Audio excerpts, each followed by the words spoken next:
बिस्मिल्लाहिर्रहमानिर्रहीम, अस्सलाम वालेकुम नाजरीन, मैं हूं एहसान खान और आप देख रहे हैं हमारा यूट्यूब चैनल एहसान रिएक्शन विद एहसान एंड रिजवान।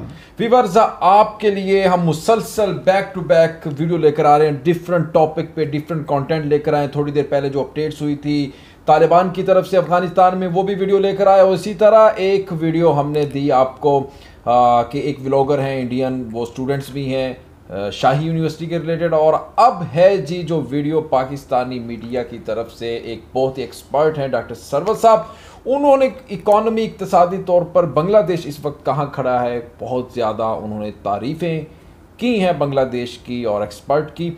ये वीडियो देखेंगे मज़ीद चीज़ें वाज़ेह हो जाएंगी। Rizwan ji dear viewers, doctor Salman Sarwat एक इकोनॉमिस्ट हैं और बड़े अच्छे एनालिस्ट भी हैं, बड़ा अच्छा एनालिसिस करते हैं। इस वक्त इस वीडियो के अंदर उन्होंने बांग्लादेश, इंडिया और पाकिस्तान का एनालिसिस किया है और इसमें ये उन्होंने दिखाया है कि इस वक्त बांग्लादेश की पोजीशन क्या है। टाइटल आपके सामने रखता हूँ, बड़ी ही इन्फॉर्मेटिव वीडियो, हमारे साथ जुड़े रहिएगा एंड तक।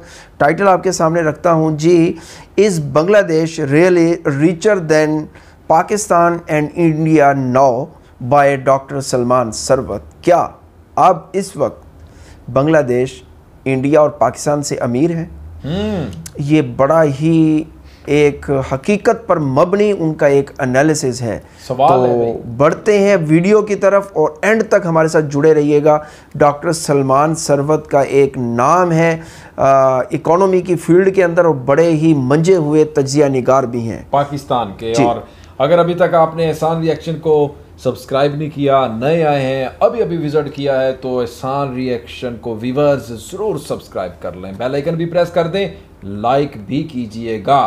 बढ़ते हैं वीडियो की तरफ। 3, 2, 1 एंड क्यू। बांग्लादेश के कैबिनेट सेक्रेटरी खंदकार अनवारुस्सलाम ने हाल ही में ऐलान किया है कि माली साल 2020-21 के लिए उनके मुल्क की फीकस आमदनी $2227 हो गई है, जबकि ऐसे में भारत की फीकस आमदनी 1947 और पाकिस्तान की $1543 है। यानी बांग्लादेश ने भारत और पाकिस्तान को पीछे छोड़ दिया है। निस्फ सदी पहले जब बांग्लादेश पाकिस्तान से अलग हुआ था तो दुनिया का ख्याल ये था कि ये मुल्क अपना वजूद बरकरार नहीं रख पाएगा और यहाँ गुर्बत ही इतनी ज़्यादा थी, क्योंकि इसी तरह के हालात सामने आ रहे थे कि लग रहा था कि ये मुल्क सस्टेन नहीं कर पाएगा।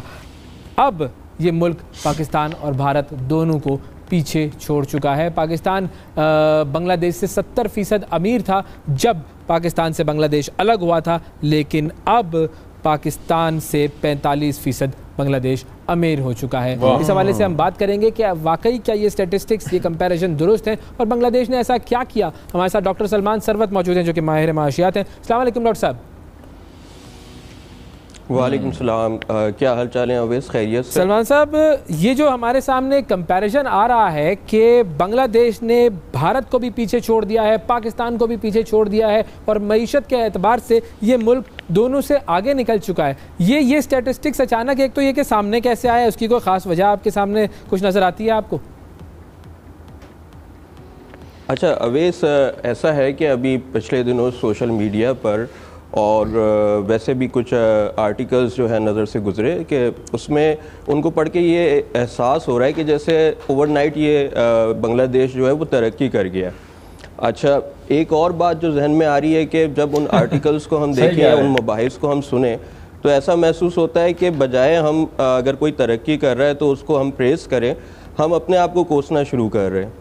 और ये शायद हमारा एक अमूमी रवैया है कि अगर हम किसी चीज़ के फेवर में होते हैं तो बहुत ज़्यादा आंखें बंद करके उसका फेवर करते चले जाते हैं, और अगर हम जिसे कहना चाहिए किसी चीज़ की अगेंस्ट हो तो उस वक्त भी अपनी बाइसनेस को हमें साइड पे रखना चाहिए और जो है एक ऑब्जेक्टिव एनालिसिस हमें करनी चाहिए।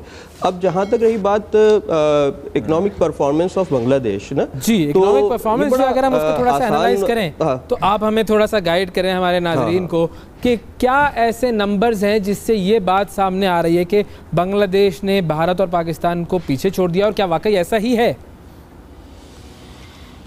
अच्छा हाँ, देखिए बात ये है अवैस कि अगर हम मतलब ये कि एनालिसिस करने जाते हैं ना, इट्स वेरी इजी कि आप जो है मैक्रो इकोनॉमिक इंडिकेटर्स जो है उनको कंपैरेटिवली प्रेजेंट करें और बड़ा क्लियर कट हमारे पास एक सिनेरियो आ जाता है।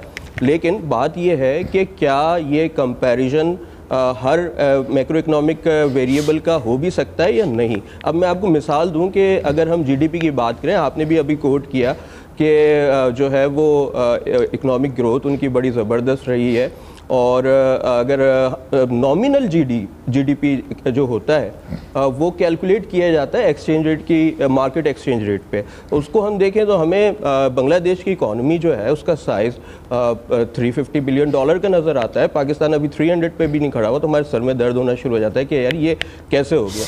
लेकिन बात ये है कि when we are comparing two countries, तो रादर देन हम उसे नॉमिनल पे कैलकुलेट करें, हमें चाहिए कि उसको हम कंपेयर करें परचेजिंग पावर पैरिटी पे, बिकॉज परचेजिंग पावर पैरिटी में जो है वो इन्फ्लेशन, कॉस्ट ऑफ लिविंग, एक तरह से लिविंग स्टैंडर्ड्स भी इनकॉर्पोरेट हो जाते हैं, और उस पर अगर हम देखें तो ऑलमोस्ट बराबर ही हैं, कोई इतना ज़्यादा फ़र्क नहीं है। लेकिन I am not taking anything away from Bangladesh. असल में बात ये है कि ये तरक्की जो है बांग्लादेश की, ये ऐसा नहीं है कि 1-2 सालों का रिज़ल्ट है। अब मैं आप जो है कोट करूँगा यहाँ पर, आज से तकरीबन 2018 की बात है कि इकोनॉमिस्ट ने जो है ये कहा कि जनाब Bangladesh would be the role model for the South Asian nations. ठीक है, ये 2018 की बात है। इसका मतलब उससे पहले से उनकी परफॉर्मेंस को ऑब्जर्व किया जा रहा था और वो बेहतर होती जा रही थी। पूरी डिकेड की परफॉर्मेंस है, ऑन एवरेज 7-8% उनका जिसे कहना चाहिए कि ग्रोथ रेट रहा है। अच्छा, बात यह है कि जिस पे यानी कि हमें प्रेस करना चाहिए बांग्लादेश को, वो ये कि at the time of separation, क्योंकि आज तकरीबन 50 साल हो गए और जिसे कहना चाहिए कि उस अपनी गोल्डन जुबली वगैरह बना रहे हैं, उसमें मोदी को भी इनवाइट किया और मेरा ख्याल है ये चीज़ें स्टिमुलेट की कि हमारा ज़रा फोकस उस तरफ जाए। तो बात ये है कि उस वक्त जब आज़ाद कह लीजिए, सेपरेट कह लीजिए, जब हुआ तो उस वक्त जो है वो नेगेटिव जीडीपी था। सिर्फ 7% जो इंडस्ट्री थी ना पूरे पाकिस्तान ईस्ट और वेस्ट मिला के, तो उसमें ईस्ट पाकिस्तान में सिर्फ 7% था। आज वो 30% कंट्रीब्यूट करता है, उस 30% से ज़्यादा कंट्रीब्यूट करता है। और इसके अलावा बात यह है कि उन्होंने जो है वो कभी भी बहुत ज़्यादा जो है वो फॉरेन डेट पे रिलाई नहीं किया।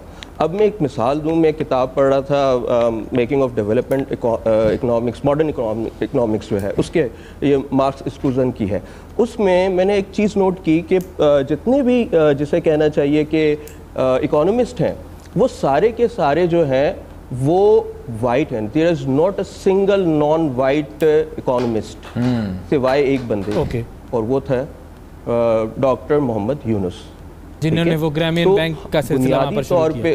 ग्रामीण बैंक वाले माइक्रो क्रेडिट और सोशल एंटरप्रेन्योरशिप का जो कॉन्सेप्ट लेके आए, इंट्रोड्यूस कराया, उन्होंने एक डायरेक्शन सेट की बुनियादी तौर पे, और एक तरह से इंक्लूजन किया ख़वातीन का भी, और जो कॉटेज इंडस्ट्री थी, और फिर यही जिसे कहना चाहिए कि वो जी हाँ रिजवान, पाकिस्तान और भारत बांग्लादेश से मुआशी मैदान में क्या सबक हासिल कर सकते हैं? जी एहसान, डॉक्टर सलमान सरवत माहिर मुआशियात इजहार ख्याल कर रहे थे, और उनका जो तज्जिया है वो ये कह रहे हैं, इस वीडियो के अंदर जिस तरह बताया गया कि जिस वक्त 1971 में बांग्लादेश पाकिस्तान से अलग होता है, 70% पाकिस्तान से गरीब था।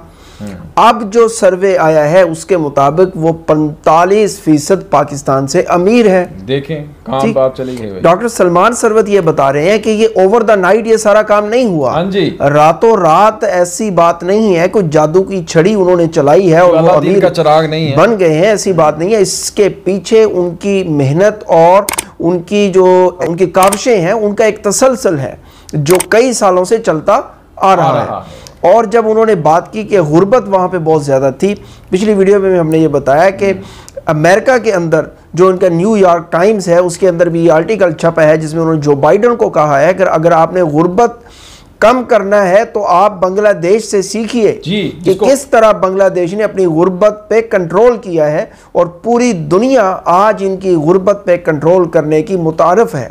सारे लोग इनकी तारीफ़ करने पे मजबूर हैं। अच्छा, अब वो बात कर रहे हैं कि जी ओवर द नाइट ये सिलसिला नहीं हुआ, इसके पीछे इनकी पॉलिसीज़ हैं, इनकी रिफॉर्म्स हैं। इनके इंडस्ट्रियलाइजेशंस हैं और बेशुमार इनके स्टेप्स हैं, इन्होंने अपनी मईशत को किस तरह उठाया। तो इनकी एक डॉक्यूमेंट्री भी है, इनकी पूरी की पूरी एहसान पीछे एक पूरे का पूरा इनका प्लान है पूरा। अब फिर जाके जनाब ठीक है, आमदनी भारत से और एक चीज़ इन्होंने खूबसूरत कही है डॉक्टर सलमान सरवत ने कि अगर एक मुल्क तरक्की कर रहा है, उसकी ग्रोथ मुसलसल बढ़ रही है, उसकी जीडीपी में इजाफा हो रहा है, पर कैपिटा इनकम इंडिया और पाकिस्तान से ज़्यादा है, तो चाहिए ये कि साथ वाले कंट्रीज से उनको से कुछ सबक सीखें जी। बस जाए कि उन पे वो कुड़ते रहें और सड़ते रहें, बल्कि उनके पास जाकर के वो पूरे का पूरा केस को स्टडी करना चाहिए, उनकी R&D करनी चाहिए कि किस तरह इन्होंने डेवलपमेंट की है और किस तरह ये तरक्की के रास्ते की तरफ गामजन है, इनके पीछे क्या मुहर्रकात हैं, क्या फैक्ट्स हैं, उनको पढ़ना चाहिए, उनकी स्टडी लेनी चाहिए, फिर उनको अपने मुल्क के अंदर उन स्टेप्स को अप्लाई करना चाहिए, ताकि हम भी उन्हीं पैटर्न के ऊपर चलते हुए बांग्लादेश की तरह डेवलपमेंट के रास्ते पे चल सकें। जी हाँ रिजवान, बहुत ही अच्छा तज्जिया एनालिसिस किया है डॉक्टर सलमान सरवत साहब ने और बताया कि बांग्लादेश की कामयाबी किस तरह हुई है। व्यूअर्स, वीडियो कैसी लगी, रिएक्शन कैसा लगा, इसके बारे में अब आपने हमें बताना है और ज़रूर बताना है, कमेंट सेक्शन में जाके कमेंट करने हैं और इंशाअल्लाह ताला नेक्स्ट वीडियो में एक बार फिर आपके साथ मुलाकात होगी। और जाते जाते एहसान रिएक्शन को सब्सक्राइब ज़रूर कीजिएगा। अल्लाह हाफ़िज़।